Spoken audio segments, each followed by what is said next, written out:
Today, we'll step into the darkness, where the spirits of the past still linger. These are the true stories of the most haunted places in America. Let's begin. And there was something about him that immediately stood out. He was calm, too calm, like a man who had seen things most people wouldn't believe and had somehow learned to live with them. His demeanor wasn't just the practiced ease of someone who knew his job well. It was the quiet patience of someone who knew there were things here that couldn't be controlled. As we walked through the grand lobby, the atmosphere shifted. The old wooden floors groaned beneath our steps, the sound echoing through the vast, empty space like a warning. The air grew thick, heavy, as if the building itself was aware of our presence. And then the temperature dropped. It was a warm evening outside, the kind of summer night where the air sticks to your skin. But here, inside the lobby, a sudden icy chill wrapped around me like a cold breath against my neck. I glanced at Charlie, expecting some kind of reaction, but he didn't even flinch. "You'll get used to that," he said quietly, his voice barely above a whisper. His words didn't comfort me. If anything, they made it worse. What exactly was I supposed to get used to? The chandeliers above us flickered slightly, just for a second, and I swear I heard a soft, distant giggle. It was faint, almost like the sound of a child playing far away. But there were no children there. The lobby was supposed to be empty.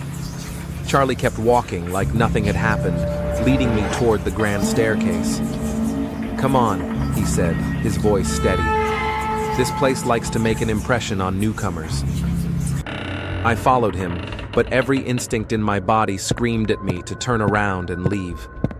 And as I climbed those stairs, the air grew colder still, and the faintest sound of footsteps followed just behind us, even though I knew there was no one else there.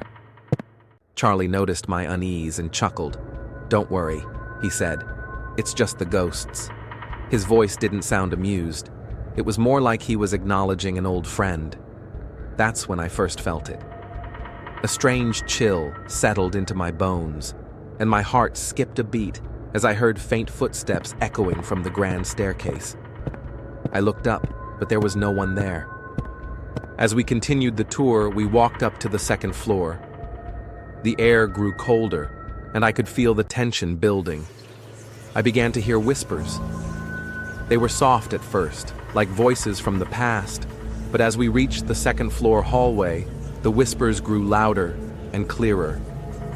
Charlie seemed unfazed, but my heart was racing. He led us down a narrow hallway with old portraits hanging on the walls. That's when I saw it, a shadow standing at the end of the hall. I froze, my breath catching in my throat. I asked Charlie who was standing there, but he shook his head, saying there was no one else. I tried to tell myself it was just my imagination, but the feeling of being watched didn't go away. As we reached the end of the hallway, the door to room 217 slammed shut. I felt a jolt of terror run through me. "Don't worry," Charlie said again. "It's just the spirits here. This hotel is full of them." But I could feel something was wrong. A presence, something intangible, but very real, was watching us. Later that night, I stayed in one of the rooms, the infamous room 217. According to legend, the ghost of Mrs. Stanley haunts this room, and it's said that she appears to guests, standing at the foot of their beds. I remember lying in bed, trying to ignore the creeping sensation that someone was watching me. The room was completely still, but I couldn't shake the feeling that I wasn't alone. As the night wore on, the air grew colder and I heard a soft whisper, so faint I almost couldn't understand it. "Leave now." I sat up, my heart pounding. The whispering became louder, more urgent, as if someone, or something, was trying to get my attention. I reached for the bedside lamp, but when I turned it on, the room was empty. The next day, I spoke to one of the older employees about my experience. He just smiled knowingly. "Mrs. Stanley has a way of making her presence felt," he said. "She never left this place. She loved the Stanley Hotel so much that her spirit remains here, watching over it." I thought he was just trying to make me feel better, But after that night, I wasn't so sure. That night, I couldn't bring myself to stay in room 217 again. Instead, I stayed in a different room. But even then, I could feel her presence. Cold, powerful, watching me from the shadows. The entire hotel had an energy about it, one that made you question whether you were alone or not. To this day, I can't explain what happened to me at the Stanley Hotel. Some say the spirits that haunt this place are merely echoes of the past, but I don't think that's the case. Something dark, something powerful resides in the walls of that hotel, and I can't help but wonder what it wants. For me, that night will forever remain a mystery, a terrifying, unshakable experience that I'll never forget. So if you ever find yourself in Estes Park, Colorado, and you're feeling brave, pay a visit to the Stanley Hotel. But beware, because some places aren't just haunted. They are waiting for you.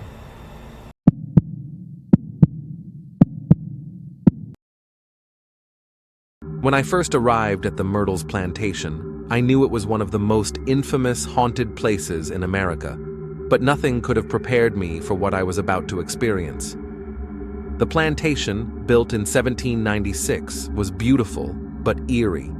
Its sprawling grounds and ancient oak trees looked like something out of a painting, yet there was an undeniable heaviness in the air. I had taken a job there as a tour guide, drawn by curiosity and the promise of adventure. What I found was far darker than I ever imagined. On my first day, the other staff warned me about Chloe, the most famous spirit said to haunt the plantation. Chloe was a slave who, according to legend, was caught eavesdropping and had her ear cut off as punishment. Seeking revenge, she allegedly poisoned a birthday cake, killing the plantation owner's wife and 2 daughters. In turn, Chloe was hanged by the other slaves, and her spirit has never left the Myrtles. I thought it was just a story, until I started seeing things. It happened my second night there. The plantation had an eerie stillness after dark, the kind that made every sound seem amplified and every shadow stretch a little longer. I was locking up after a late tour, making my way through the dimly lit halls when I felt it. A sudden, sharp chill that crept up my spine and settled heavily on my shoulders. The air grew dense, as if the entire house was holding its breath. That's when I heard it. A soft, almost imperceptible sound, like the gentle rustling of fabric brushing against itself. It was faint, but unmistakable, and it seemed to drift down from the upper floor.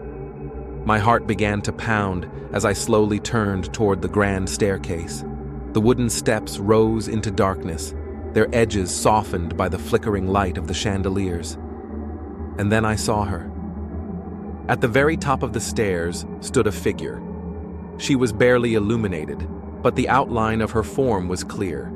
She wore an old-fashioned maid's outfit, long, dark, and heavy, the kind you'd expect to see in an antique photograph.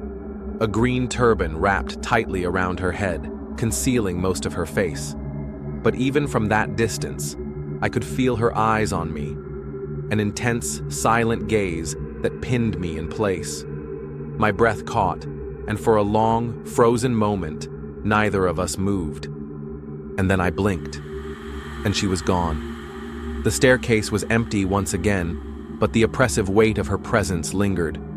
The air remained thick and cold, and I couldn't shake the feeling that unseen eyes were still watching me from the shadows. Every step I took away from that staircase felt like I was being followed, the soft rustling sound echoing faintly behind me. My breath quickened as I moved down the dimly lit hallway, the wooden floor creaking beneath my feet. The shadows seemed to shift along the walls, dancing just beyond the edge of the flickering candlelight. I kept glancing over my shoulder, convinced that any second I would see her again.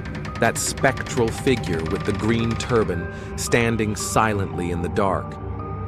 The air grew colder still, my skin prickling with the unmistakable sense of being watched. Then I heard it. A faint, whispered voice, so soft I could barely make out the words. It sounded like my name, stretched and distorted, carried by an unseen breeze. My heart pounded in my chest as I spun around, my eyes scanning the darkness. The hallway behind me was empty, but the whispering continued, growing more insistent. It was coming from the room at the end of the corridor. Summoning what little courage I had left, I forced myself toward the door. My hand trembled as I reached for the brass handle, the cold metal stinging against my palm. For a moment, I hesitated, the weight of dread making my limbs feel heavy. But I knew I couldn't just stand there. The door creaked open slowly, the sound splitting the silence like a warning, revealing a room bathed in deep, shifting shadows. The air inside was icy, each breath I took visible in the dim light, and a strange scent, a mix of lavender and something older, earthier, almost like damp wood and decaying flowers, filled my nostrils. It was a smell both familiar and foreign, like something pulled from the depths of forgotten memories. My heart pounded so loudly I was sure it would give me away. And then, just as my eyes adjusted to the darkness, I saw her. She stood by the window, her back turned to me, motionless except for the gentle sway of her dress's hem, moving as if stirred by an unseen breeze. The room itself was still, no open windows, no hint of wind, and yet the fabric rippled with an eerie grace. The green turban wrapped tightly around her head was unmistakable, the folds of the cloth catching what little light there was.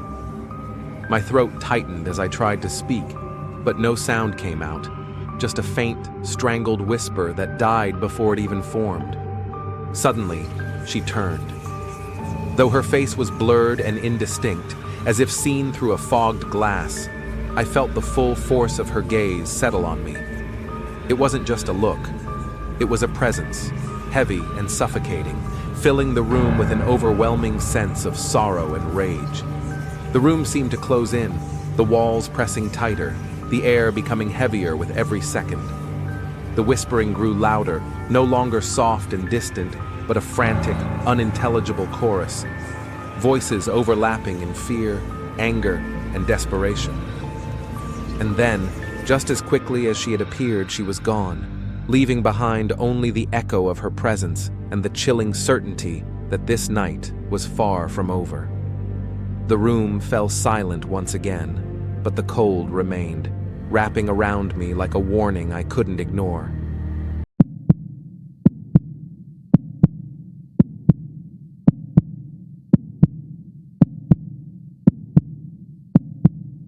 I had always been captivated by abandoned places. There's something about the solitude, the decay, and the whispers of forgotten histories that drew me in. So, when I heard about Eastern State Penitentiary, I couldn't resist the urge to see it for myself. This was no ordinary prison. It was infamous for its brutal history and eerie, unsettling atmosphere. Standing tall in Philadelphia, this ancient structure had a reputation that sent chills down anyone's spine who dared to get close. It was not just a building, it was a testament to human suffering and perhaps to something darker. At 30 years old, I was finally going to step into the place that so many had whispered about, with my friend by my side, a fellow explorer, someone who shared my curiosity for the unknown. But I had no idea what we were about to encounter. As we crossed the threshold and stepped inside, the feeling hit me almost immediately. A suffocating silence enveloped us. It wasn't just the lack of noise, it was the type of silence that seemed to press in from all sides. The air felt heavy, as though the walls themselves were burdened with the stories of years past. The stone floors beneath our feet seemed to groan with every step we took, and the rusted bars of long-forgotten cells stood like sentinels watching us. We were no longer in the present. It was as if the prison had swallowed us whole, pulling us into its dark history. We decided to take the self-guided tour, and as we moved deeper into the heart of the penitentiary, the feeling of unease grew stronger. The hallways stretched before us, dark and narrow, their once pristine stone now crumbling and cold to the touch. There was no one else around, just the two of us, navigating the oppressive silence. But something was wrong. It was subtle at first, a nagging sensation in the back of my mind, like something or someone was following us. It wasn't just my imagination. The air had thickened. My breath felt shallow, as if the air itself was pushing against me. We walked down a corridor lined with cells, their iron doors still standing, but now bent and twisted by years of neglect. I stopped in front of one cell, peering inside. There, in the dim light, I saw a figure, a shadow, hunched and dark. It was barely visible, like a wisp of smoke, but there was something chilling about it. My heart skipped a beat and I blinked, trying to clear my vision.